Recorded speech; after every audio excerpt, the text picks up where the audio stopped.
valitsin tämän opintojen kehitystyöksi taiteen perusopetuksen vienti peruskoulujen tuntikehyksiin, joka yhtenä potkuna oli nimenomaan tämä Opetushallituksen uusi lakiehdotus vuoden 2017 jälkeen, että se olisi mahdollista. Se totta kai kirkasti minun ajatukseni, että se olisi Porissa varmaan yksi tärkeä asia meidän koulun ja tämän lajin kehityksen ja tanssin saatavuuden kannalta.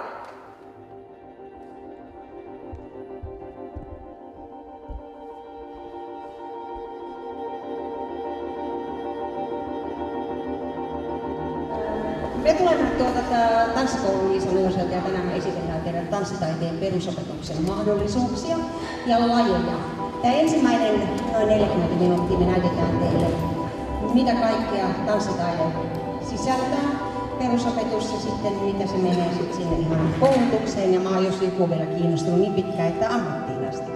On hienoa tehdä yhteistyötä alueen eri kulttuuritoimijoiden kanssa. Ja Liisa Nojosen tanssikoulu on tässä meidän koulun lähettyvillä, joten tämä on hieno ensimmäinen yhteinen kokemus tästä yhteistyöstä.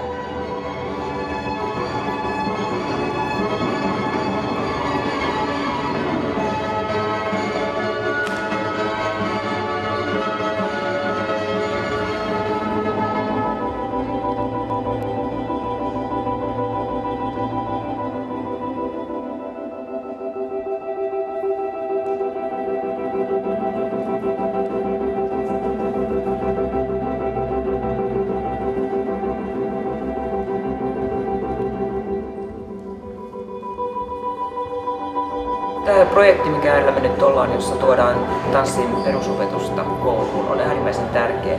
Tanssin perusopetuksella on hyvä rooli lasten ja nuorten kasvamisessa ja ylipäätään taiteen perusopetus tuo meidät semmoisen asioiden äärelle.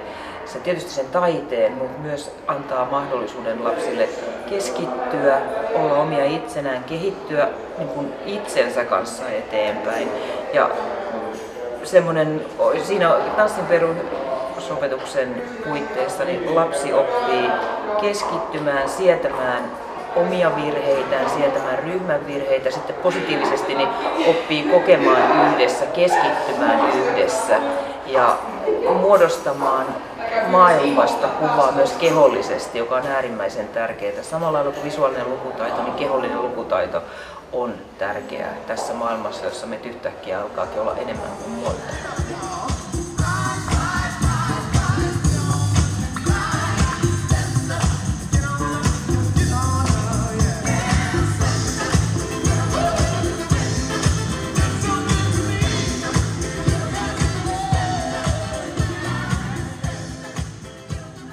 Visiting the schools for me, I think it's very important because usually children or teenagers, university level or just normal school from junior to high schools, they don't get to see that so much.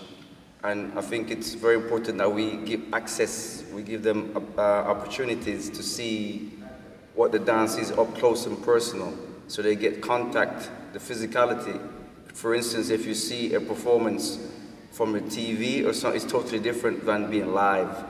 And then have them join in and also be able to try those movements themselves. Then they realize it's not as so far away from them as they realize that they can actually do that with given time and help and coach from the teachers and the choreographers who are involved in the process.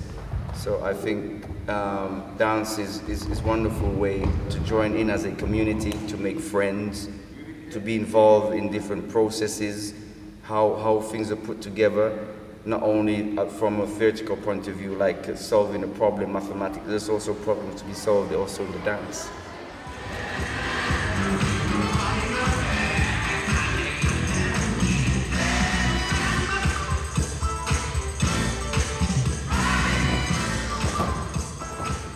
Mielestäni tanssitaide voisi olla yhtenä oppiaineena kouluissa, opetussuunnitelmissa huomioiden ihan siinä, missä äidinkieli ja matematiikka. Että lapset ja nuoret on lahjakkaita monella saralla, niin minkä takia ajatellaan näin, että tanssitaide tai ylipäätään taide- ja kulttuuriaineet olisi jotenkin vähän arvoisemmassa asemassa kuin matemaattiset tai kielelliset aineet.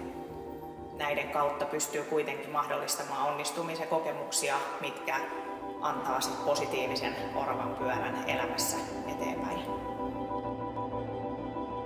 Mä uskon, että tämä kehitystyö ja se hyödyntää niitä nuoria, lapsia ja perheitä, että siellä, kenellä ei ole edes mahdollisuutta yksityiskoulussa opiskella ja kokea tanssin iloa ja riemua, niin se on mahdollisuus siellä koulukehysten puitteissa päiväaikana kouluissa.